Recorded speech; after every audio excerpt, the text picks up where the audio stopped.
அன்பானவர்களே, அன்பு வணக்கங்கள். உங்கள் மனத்திற்கு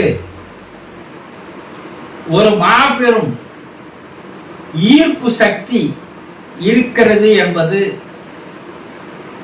உங்களுக்கு தெரியுமா? இந்த ஈர்ப்பு சக்தியால் தான் உங்கள் வாழ்க்கையில் நல்லதும் நடக்கிறது, கெட்டதும் நடக்கிறது. இந்த ஈர்ப்பு சக்தி எதை ஈர்க்கிறதோ, எதை சேர்த்துக் கொள்கிறதோ அதுதான் உங்க வாழ்க்கை. வாழ்க்கையில கவலைகள் இருக்கலாம், பிரச்சனைகள் இருக்கலாம், வேதனைகள் இருக்கலாம், துன்பங்கள் இருக்கலாம், எல்லாம் வரும். வாழ்க்கை என்பது மேடு பள்ளம் போன்றது இல்லையா? ஒரு நேரம் சந்தோஷமா இருக்கும், அடுத்த நேரம் அது துன்பமா மாறும். மாறிக்கொண்டே இருப்பதுதான் வாழ்க்கை இல்லையா? ஒரு நாள் பூரா நீங்க சந்தோஷமாவே இருந்திருக்கிறீங்களா? கிடையவே கிடையாது. ஆனா ஒரு நாள் பூரா துக்கமா இருந்திருப்பீங்க. ஏதோ ஒரு கவலை, ஏதோ ஒரு துன்பம் உங்க மனசை விட்டு போகவே மாட்டேங்குது. ஏன்? அந்த துன்பம் நாளுக்கு நாள் பெரிதாகி கொண்டே போகிறது தவிர அந்த துன்பத்திலிருந்து விடுபட முடியவில்லை. ஏன்? நீங்கள் அந்த துன்பத்தையே நினைத்து நினைத்து நினைத்து மனம் வாடி வருகிறீர்களே தவிர அந்த துன்பத்திலிருந்து விடுபட வேண்டும் என்ற எண்ணம் உங்களுக்கு இருப்பதே இல்லை. அது கவலையா இருக்கட்டும், அது பிரச்சனையா இருக்கட்டும், இல்ல அது சோகமா இருக்கட்டும், இல்ல அது வேதனையா இருக்கட்டும், இல்ல அது குழப்பமா இருக்கட்டும், ஏதோ ஒன்று உங்களை என்ன பண்ணிட்டு இருக்கு, அதையே நினைக்க நினைக்க நினைக்க வைக்கிறது. மனத்தினுடைய வேலை என்னன்னா, நீங்க அதுக்கு எதை தீனி போடுறீங்களோ அந்த தீனியை மறுபடியும் கேட்டு கேட்டு அடம் பிடிக்கக்கூடிய குணம் மனத்திற்கு உண்டு. ஒரு சீடன் குரு கிட்ட போனான்.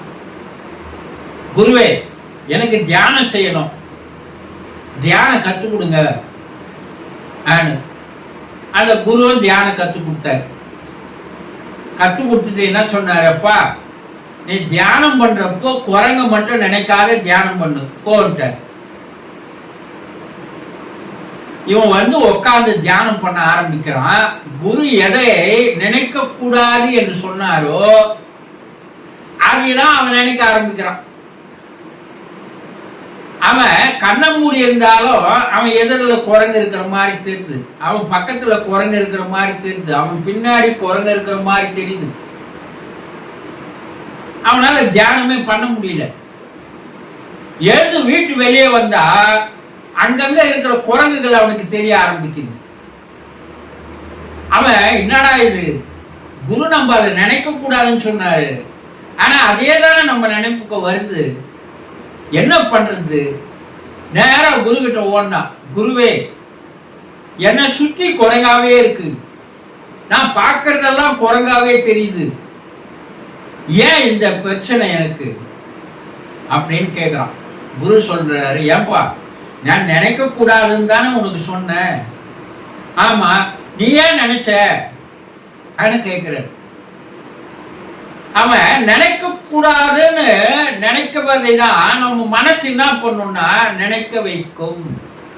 மனத்தினுடைய குணமே என்னன்னா, நீ எதை செய்யக்கூடாதுன்னு நினைக்கிறியோ அதை செய்ய வைக்கும், எதை பார்க்க கூடாதுன்னு நினைக்கிறியோ அதையே பார்க்க வைக்கும், எதை பேசக்கூடாதுன்னு நினைக்கிறியோ அதையே பேச வைக்கும். இந்த குடிகாரங்க இருக்கிறாங்க பாரு, அவன் சாயங்காலம் 6 மணி ஆனா குடிச்சே ஆகணும். ஆனா காலையில 10 மணிக்கு என்ன நினைப்பா, இது ரொம்ப கெட்ட பழக்கம், இனிமேல் நம்ம குடிக்காதே இருக்கலாம் நினைப்போம். ஆனா எதிரில் ஒருத்தன் குடிச்சிட்டு போவான், அவனை பார்த்த பிற்பாடு இவன் காலையிலேயே ஆரம்பிச்சுட்டான், நம்ம சாயங்காலம் தானே ஆரம்பிக்கலான்னு நினைச்சோம் நினைப்பான். இது விடுறதுனால நமக்கு என்ன லாபம் கிடைக்க போகுது?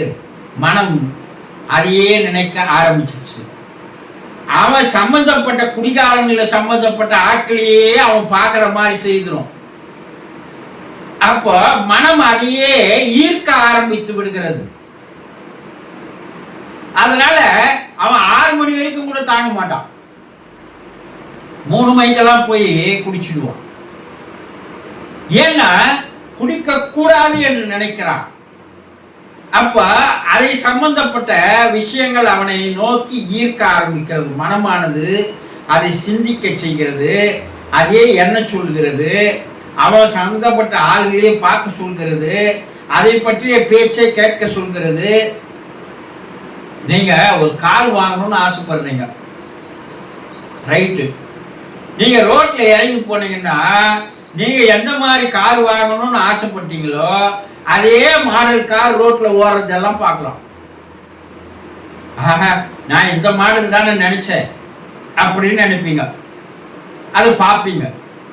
அன்றைய பூரா நீங்க எதை வாங்க வேண்டும் என்று நினைத்தீர்களோ அந்த காருங்க மட்டும்தான் ரோட்ல ஓடுற மாதிரி, அதிகமான கார்கள் அதுவா இருக்கிற மாதிரியே உங்கள் பார்வைக்கு தெரிய ஆரம்பிக்கும். இப்ப மனம் எதை நீங்கள் எண்ணுகிறீர்களோ அதை ஈர்க்க ஆரம்பித்து விடுகிறது. த லா ஆஃப் அட்ராக்ஷன் என்று சொல்வார்கள். மனம் எதை விரும்புகிறதோ, அது துன்பமாக இருந்தால் துன்பம் சம்பந்தப்பட்டதையே ஈர்க்கிறது. மகிழ்ச்சியாக இருந்தால் மகிழ்ச்சியை சம்பந்தப்பட்ட நபர்களை, சூழ்நிலைகளை, வாய்ப்புகளை ஈர்க்கிறது. அப்ப உங்க வாழ்க்கையில நடக்கின்ற நல்லது கெட்டது யாரால் நடைபெறுகிறது? மற்றவங்களாலையா? கிடையாது. உங்க மனசால் தான் அந்த நல்லது கெட்டது நடைபெறுகிறது. அத ஒரு கெட்ட பழக்கத்தை விட்டுணும்னு நினைக்கிறீங்க, ஆனா அதை பற்றி நினைக்காமல் இருக்க முடியுதான்னா முடியல. மனம் என்ன பண்ணுது? அது சம்பந்தப்பட்ட ஆட்களையே ஈர்த்து வருது. அந்த ஈர்ப்பு விதியை நீங்கள் அந்த மனசை எப்படி பயன்படுத்துகிறீர்கள்? சரிங்க, இப்ப அவன் குறைஞ்சே நினைச்சிருந்தான அந்த சீடை, அப்ப எப்ப அவன் தியானத்தை பண்ணுவான் அப்படின்னா குரு என்ன சொல்றாருன்னா, எப்பா மனம் அப்படிதான் செய்யும், ஆனா நீ அதை மறந்து விடு, முயற்சி பண்ணு. அந்த முயற்சி குறைக மறக்கிறதுக்கு முயற்சி பண்ணு. அந்த முயற்சி தொடர்ந்து நீ செய்து வர அந்த குரவனுடைய நினைப்பு உன்னை விட்டு விலகிவிடும். என்ன அதை நினைக்க மாட்டேன் நீ அதை பேருக்கே ஆர்வத்தை வச்சேன்னா அதே தான் வரும். வேறு டைமென்ஷன்ல உன் மனசை கொண்டு போ. அப்போ நாம் ஒரு பிரச்சனையில் இருக்கிறோம்னா அந்த பிரச்சனையே நாம் நினைத்து கொண்டிருப்பதால் அந்த பிரச்சனை அதிகமாக அதிகமாக அது ஆழ் மனசுல போய் பதியும் போது ஆழ் மனசு என்ன பண்ணுது? பிரச்சனைகளை சம்பந்தப்பட்ட ஆட்களையே உங்ககிட்ட எடுத்துன்னு வந்து சேர்க்குது. இதுதான் என்ன சொல்லுவாங்கன்னா, ஒத்தது ஒத்ததை ஈர்க்கும்னுவாங்க. ஒரு நல்லவங்கிட்ட நல்லவனே தான் வந்து சேருவான், ஒரு கெட்டவங்கிட்ட கெட்டவனே தான் வந்து சேருவான். ஒருத்தனுக்கு நல்லது கெட்டது எதால வருதுன்னா அவன் நல்லதை நினைக்கிறானா கெட்டதை நினைக்கிறானா, அந்த மனம் என்ன செய்யுதுன்னா நீ எதை நினைக்கிறாயோ அதை ஈர்த்து வந்து உன்னோடு சேர்க்கின்ற வேலையை தான் உன் மனம் செய்கிறது. அப்போ மனச நீ முதல்ல புரிஞ்சிக்க ஆரம்பிக்கணும். இந்த பிரச்சனைக்கு காரணம் என்ன? என் மனசுதான். நான் மகிழ்ச்சியா இருப்பதற்கு காரணம் என்ன? என் மனசுதான். அப்போ மனத்திற்கு எந்த விதமான தீனியை தர அது உன்னுடைய சாய்ஸ்ல தான் இருக்கு. கவலைன்னா கவலையிலேயே இருந்ததுன்னா பார்க்கறவங்க எல்லாம் கவலையா இருக்கிற மாதிரியே தெரியும். சந்தோஷம்னா சந்தோஷமா இருக்கிற உன்னை பார்க்கறவனெல்லாம் நீ அவன் சந்தோஷமா இருக்கிற மாதிரி தெரியும். மனம் செய்கின்ற மாயா ஜாலம் இது. ஆக புரிந்து கொள்ளுங்கள், உங்கள் வாழ்க்கையில் நல்லதும் கெட்டதும் நடைபெறுவது உங்கள் மனத்தினுடைய ஈர்ப்பு சக்தியால் தான் என்பதை தெரிந்து கொண்டு அதை எப்படி பயன்படுத்தினால் நமக்கு நல்லது நடக்கும் என்பதை தெளிவாக உங்களுடைய மனசினுடைய இயல்புகளை, குணங்களை நீங்கள் சரியாக தெரிந்து கொண்டால் வாழ்க்கையில் நீங்கள் வெற்றிகளையே சாதிக்கலாம். மகிழ்ச்சியாக, சந்தோஷமாக வாழலாம். புரிந்து கொள்ளுங்கள். சந்தோஷம்.